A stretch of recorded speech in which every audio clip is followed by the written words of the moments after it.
Twelfth class जीव विज्ञान का जैव प्रौद्योगिकी वाला चैप्टर पढ़ रहे हैं अपन।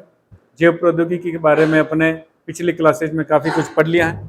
फिर अपने पढ़ा था बेटा, अभी जो टॉपिक चल रहा है डीएनए, पुनर्योगिक डीएनए तकनीक जो है उसके साधन पढ़ रहे हैं अपन। पुनर्योगिक डीएनए तकनीक के साधन में अपने क्या पढ़ा है देखिए, रिकॉम्बिनेंट जो डीएनए तकनीक है, रिकॉम्बिनेंट डीएनए तकनीक के टूल्स या साधन। तो कौन कौन से बेटा रिकॉम्बिनेंट डीएनए के टूल्स या साधन में अपने क्या पढ़ा था? पहला साधन है बेटा restriction endonuclease. Restriction endonuclease enzyme है, ये अपने पढ़ लिया है। दूसरा बेटा डीएनए लाइगेज, ये भी एंजाइम पढ़ लिया अपने। इसके बाद बेटा वेक्टर डीएनए या वाहक डीएनए, वाहक पढ़ लिया अपने। फिर आता बेटा परपोषी कोशिका या होस्ट सेल। चौथा कौन सा बेटा? परपोषी कोशिका या होस्ट सेल। और आता बेटा पॉलीमेरेजिस, तो बेटा आज अपन पढ़ेंगे परपोषी कोशिका। पॉलीमेरेज द्वारा क्या होता है बेटा कि पैसेंजर डीएनए जो है उसका निर्माण आरएनए डीएनए पॉलीमेरेज द्वारा किया जाता है, ये अपन पढ़ेंगे। तो आज अपन बेटा शुरू करते हैं रिकॉम्बिनेंट डीएनए के टूल्स में परपोषी कोशिका।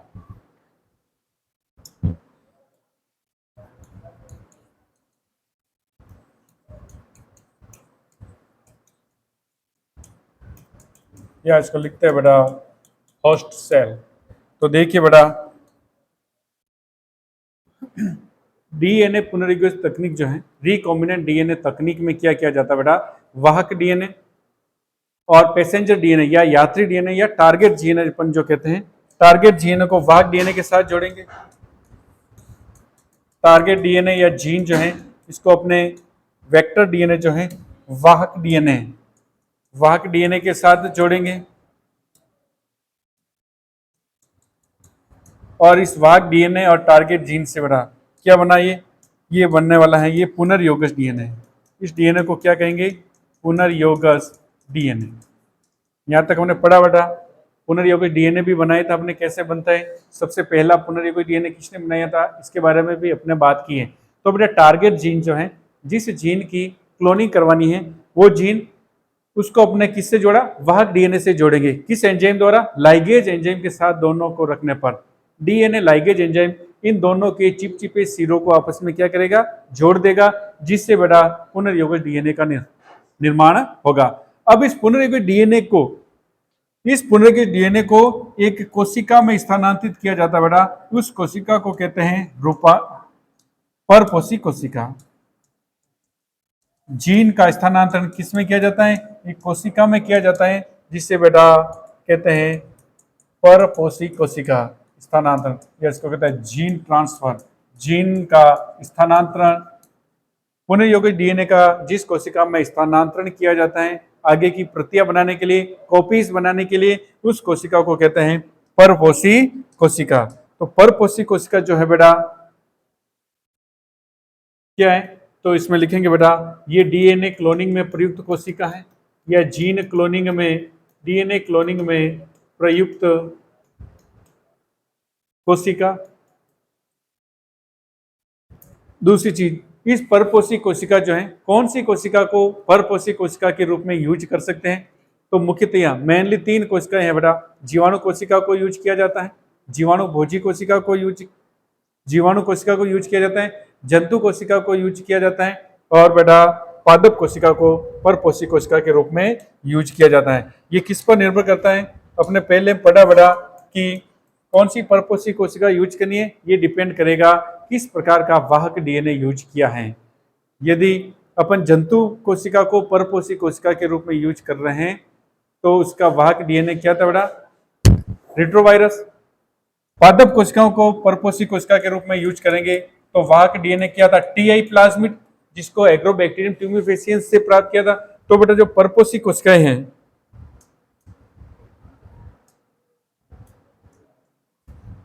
परपोषी कोशिका तो परपोषी कोशिका के रूप में तीन कोशिकाएं हैं, मुख्यतः तीन प्रकार की कोशिकाएं बेटा। कौन कौन सी? एक तो जंतु कोशिका को यूज कर सकते हैं, पादप कोशिका को यूज कर सकते हैं, और तीसरा बेटा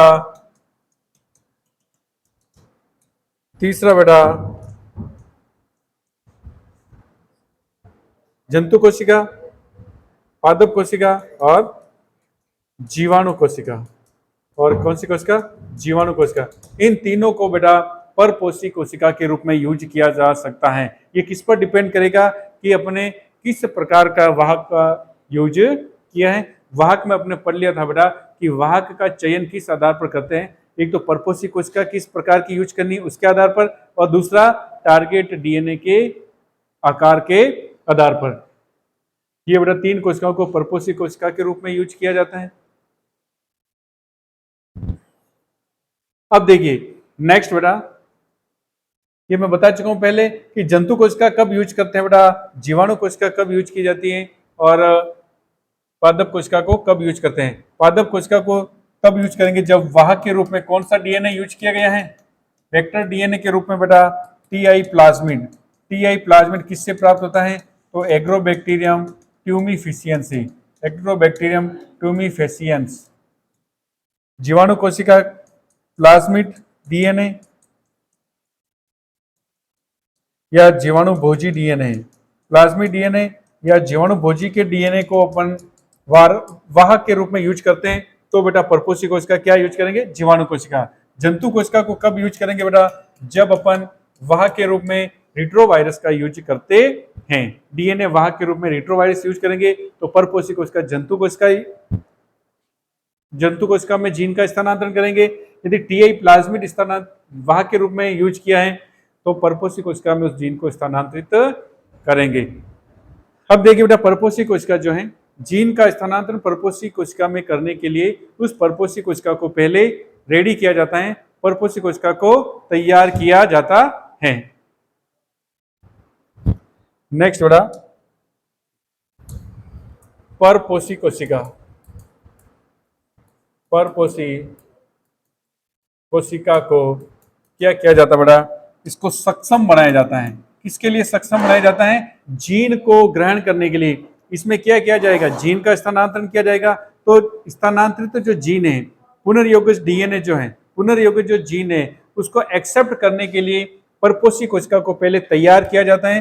अतः सक्षम परपोषी कोशिका में इसको रूपांतरित किया जाता है, सक्षम परपोषी कोशिका में बदला जाता है। और सक्षम परपोषी कोशिका में कैसे बदला जाएगा बेटा? सक्षम परपोषी कोशिका में बदलने के लिए क्या किया जाएगा कि जो भी परपोषी कोशिका आपने यूज की है, तीन प्रकार की यूज कर सकते हैं बेटा परपोषी कोशिका के रूप में। तीन प्रकार की कोशिकाएं, जीवाणु हो सकता है, जीवाणु कोशिका, जंतु कोशिका हो सकती है, और पादप कोशिका,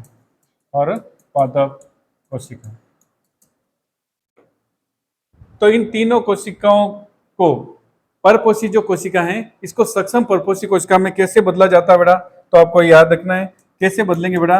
एक कैल्शियम धनाइन, या कैल्शियम धनाइन कैसा है? द्विसंयोजी है। तो कैल्शियम 2+ जो है बेटा इस धनायन के साथ, कैल्शियम धनायन के साथ उपचारित किया जाता है। कैल्शियम धनायन के साथ इसको क्या किया जाता है? डाइजेस्ट किया जाता है, संसाधित किया जाता है। सक्षम परपोषी कोशिका को पहले क्या करेंगे बेटा? कैल्शियम धनायन के साथ उपचारित करेंगे। फिर इसका क्या करेंगे? शीत उपचार करेंगे बेटा। शीत उपचार का मतलब है इसको लो टेम्परेचर में रखेंगे, लो टेम्परेचर में रखेंगे, यानी चिल्ड मीडियम में रखेंगे, चिल्ड मीडियम, ठंडे वातावरण में रखेंगे इस कोशिका को। फिर शीत उपचार के पश्चात इसको बेटा हीट स्ट्रोक देंगे। क्या देंगे? हीट स्ट्रोक, यानी अत्यधिक तेज टेम्परेचर में रखेंगे, गर्म वातावरण में, अत्यधिक गर्म वातावरण या गर्म मीडियम में इसको रखेंगे। जिससे क्या होगा बेटा? इन प्रोसेस से क्या होगा? इस प्रोसेस से क्या होगा कि ये जो परपोषी कोशिका है, इस परपोषी कोशिका में ये क्या बन जाएगी? सक्षम बन जाएगी। कैसे बनेगी? कि इस परपोषी कोशिका में सूक्ष्म छिद्र उत्पन्न हो जाएंगे, बहुत सूक्ष्म छिद्र बन जाएंगे या उत्पन्न हो जाते हैं। तो एक परपोषी कोशिका है जो जीवाणु, पादप या जंतु कोशिका हो सकती है। उसको सक्षम परपोषी कोशिका में बनाना पड़ता है। सक्षम परपोषी कोशिका कैसे बनेगी बेटा, कि उसी परपोषी कोशिका को पहले द्विसंयोजी धनायन Ca+2 है उसका यूज करके उसके साथ इसको रखेंगे। उसे उपचारित करने के बाद इसको क्या करेंगे, शीत उपचार करेंगे। पहले शीत उपचार का मतलब इसको सबसे बहुत कम टेम्परेचर में रखेंगे, चिल्ड मीडियम में रखेंगे।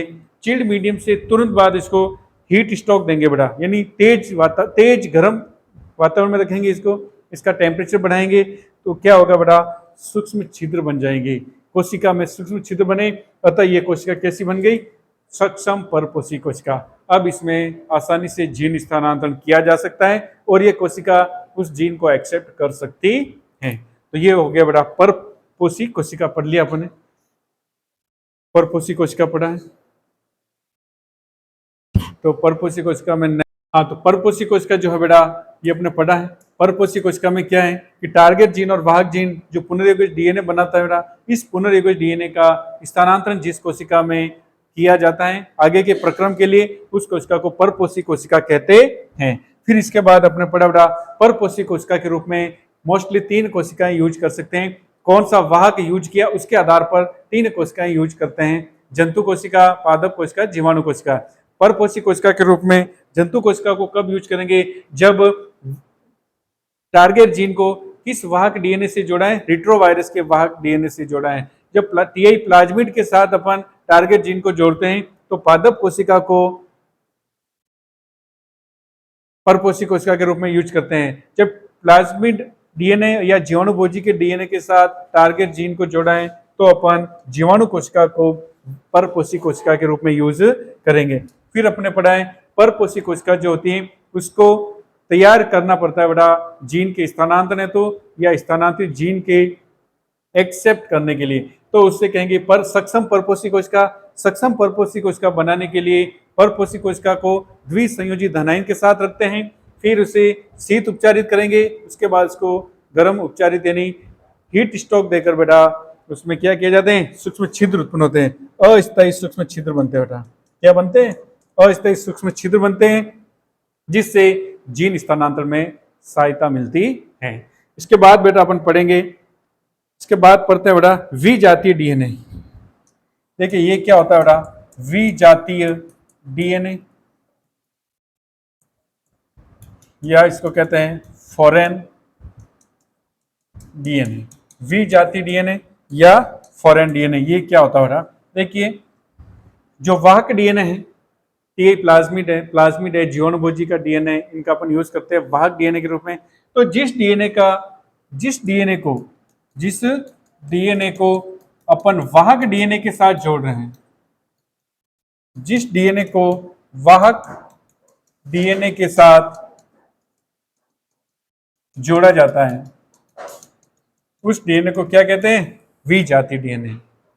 यानी इसको क्या कहते हैं, विजातीय डीएनए भी कह सकते हैं या टारगेट जीन भी कह सकते हैं। तो वह जीन या वह डीएनए का भाग जिसको वाहक डीएनए के साथ जोड़ा जाता है क्या कहलाता है, विजातीय डीएनए। ये डीएनए बेटा, विजातीय जो डीएनए बेटा 2 प्रकार से हो सकता है, 2 प्रकार है बेटा। एक है बेटा सी डीएनए या कॉम्प्लीमेंट्री डीएनए, सी डीएनए या कॉम्प्लीमेंट्री डीएनए। दूसरा बेटा सिंथेटिक डीएनए, सिंथेटिक डीएनए या एस डीएनए। देखिए बेटा सी डीएनए या कॉम्प्लीमेंट्री डीएनए क्या होता है, कॉम्प्लीमेंट्री डीएनए का जो निर्माण है आरएनए से होता है। किसके द्वारा होगा, आरएनए द्वारा। तो आरएनए द्वारा क्या बनेगा बेटा, बनने वाले डीएनए को क्या कहेंगे, कॉम्प्लीमेंट्री डीएनए। ये याद रखना, आरएनए द्वारा बनने वाला डीएनए कौन सी क्रिया द्वारा बनेगा, प्रतिप अनुलेखन द्वारा, रिवर्स ट्रांसक्रिप्शन द्वारा, रिवर्स ट्रांसक्रिप्शन द्वारा।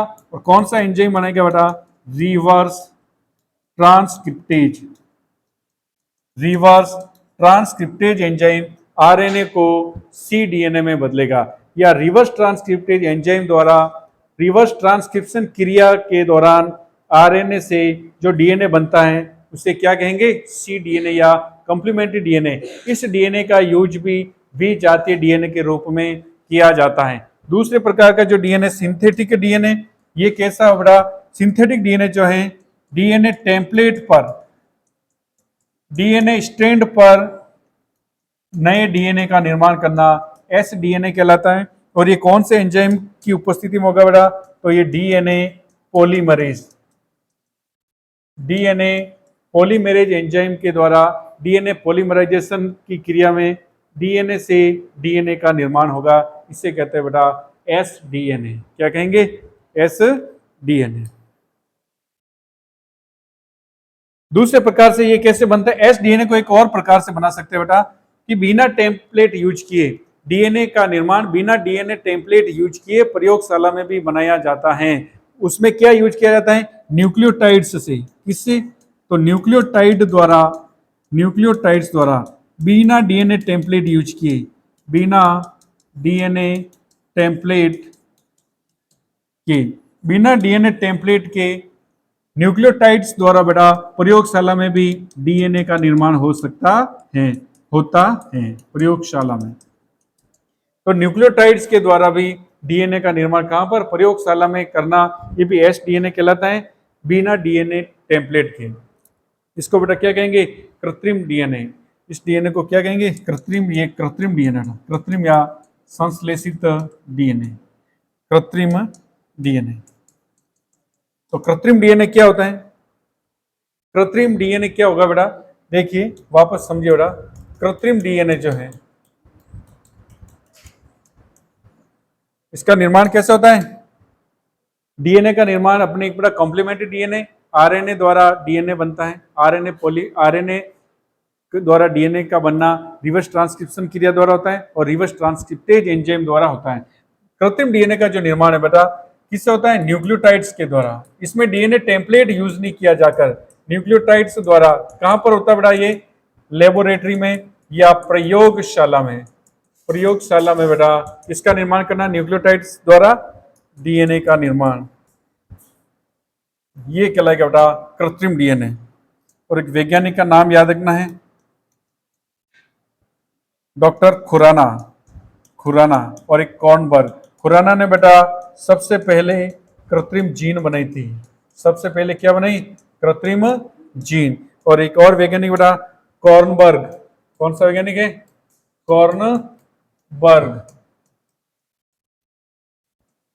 कॉर्नबर्ग ने क्या किया, सबसे पहला संश्लेषित डीएनए बनाया, सबसे पहले क्या बनाया, या पहला संश्लेषित डीएनए, कृत्रिम डीएनए, ये आप लिख सकते हैं कृत्रिम डीएनए। सबसे पहला कृत्रिम डीएनए किसने बनाया, कॉर्नबर्ग ने। और खुराना ने सबसे पहले कृत्रिम जीन बनाई, यानी लेबोरेटरी में इन्होंने जीन बनाई। तो ये बेटा था विजातीय डीएनए, विजातीय डीएनए। ये टूल्स थे बेटा। पॉलीमेरेजेज अपन पढ़ेंगे बेटा, आरएनए पॉलीमेरेज, डीएनए पॉलीमेरेज पढ़ा है, क्या एंजाइम है जो डीएनए पर डीएनए का निर्माण करता है। तो ये अपने बेटा टूल्स पूरे पढ़ लिए अपने, टूल्स पढ़ लिए हैं, पर्पोसिक कोशिका पढ़ लिए हैं, विजातीय डीएनए, कृत्रिम डीएनए। अब बेटा आता है नेक्स्ट टॉपिक अपने डीएनए पुनर्योजित तकनीक का प्रक्रम जो है, प्रोसेस है वो। तो डीएनए पुनर्योजित तकनीक का प्रक्रम पढ़ेंगे अपन अभी।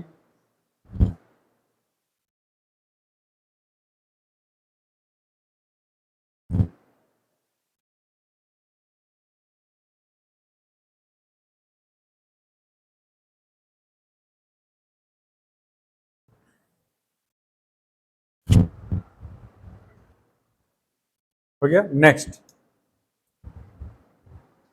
नेक्स्ट टॉपिक बेटा पुनर्योजित डीएनए तकनीक जो है उसका प्रक्रम।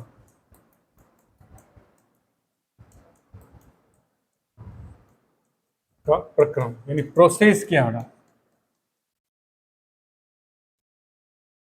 पुनर्योजित डीएनए तकनीक का प्रक्रम या प्रोसेस। तो बेटा पहला प्रोसेस है, सबसे पहले क्या करेंगे बेटा, इच्छित डीएनए का पृथक्करण करेंगे। सबसे पहले जिस प्रकार के डीएनए की अपने क्लोनिंग करनी है, तो डीएनए का पृथक्करण, डीएनए का पृथक्करण या विलगन। तो आइसोलेशन ऑफ, सबसे पहले क्या करेंगे, isolation of DNA, isolation of desired DNA. फिर बेटा उस डीएनए को पृथक करने के पश्चात, डीएनए बहुत लंबा अणु होता है बेटा, उस डीएनए का क्या किया जाता है, हमको जिस टारगेट जीन की क्लोनिंग करनी उसको अपन अलग करेंगे, तो उसके लिए क्या करेंगे, डीएनए खंडों को पहले तोड़ना पड़ेगा। तो नेक्स्ट स्टेप आएगा बेटा, डीएनए का क्या करेंगे, खंडन या डीएनए का पाचन, डीएनए का खंडन करेंगे। दूसरा स्टेप क्या बेटा, डीएनए का खंडन करेंगे। खंडन करने के पश्चात डीएनए को अपने पढ़ा था बेटा इलेक्ट्रोफोरेसिस करेंगे। इलेक्ट्रोफोरेसिस द्वारा क्या करेंगे, उसके खंडों को आकार के आधार पर व्यवस्थित करेंगे। तो डीएनए खंडों का पाचन व इलेक्ट्रोफोरेसिस करेंगे। क्या करेंगे बेटा, जेल इलेक्ट्रोफोरेसिस करेंगे, जिसके द्वारा डीएनए खंड अपने आकार के आधार पर व्यवस्थित हो सकते हैं। फिर इच्छित जीन प्राप्त करने के पश्चात क्या करते हैं बेटा, पीसीआर पॉलीमरेज चेन रिएक्शन अभी पढ़ेंगे अपन, पीसीआर भी पढ़ेंगे। पीसीआर द्वारा क्या करते हैं, इच्छित जीन का प्रवर्धन करेंगे। पीसीआर द्वारा इच्छित जो जीन है, इच्छित डीएनए खंड है, उसका क्या करेंगे बेटा, प्रवर्धन करेंगे, यानी उसकी संख्या को बढ़ाएंगे। फिर बेटा क्या करेंगे, डीएनए खंड को या टारगेट जीन को, डीएनए खंड को या टारगेट जीन को बेटा वाहक डीएनए के साथ जोड़ेंगे। वाहक के साथ जोड़ना, टारगेट जीन को वाहक के साथ जोड़ेंगे। वाहक के साथ जोड़ने पर क्या बनेगा बेटा, पुनर्योगी डीएनए बन गया। क्या बन गया, ये पुनर्योगी डीएनए बना। अब इस पुनर्योगी डीएनए को क्या करेंगे, परपोषी कोशिका में स्थानांतरित करेंगे। तो बेटा पुनर्योगज डीएनए को परपोषी कोशिका में क्या करेंगे, स्थानांतरण। पुनर्योगी डीएनए बनने के पश्चात अभी अपने पढ़े थे परपोषी कोशिका, उसमें सक्षम परपोषी कोशिका में इस पुनर्योगी डीएनए का स्थानांतरण करेंगे।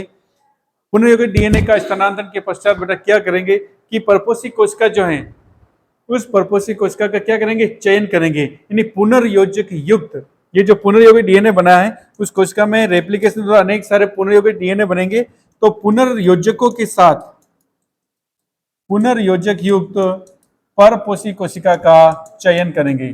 पुनर्योजक युक्त परपोषी कोशिका का क्या करेंगे, चयन करेंगे। और लास्ट स्टेप बेटा बाहरी उत्पाद प्राप्त करेंगे। ये अपने एक एक विस्तार से पढ़ेंगे।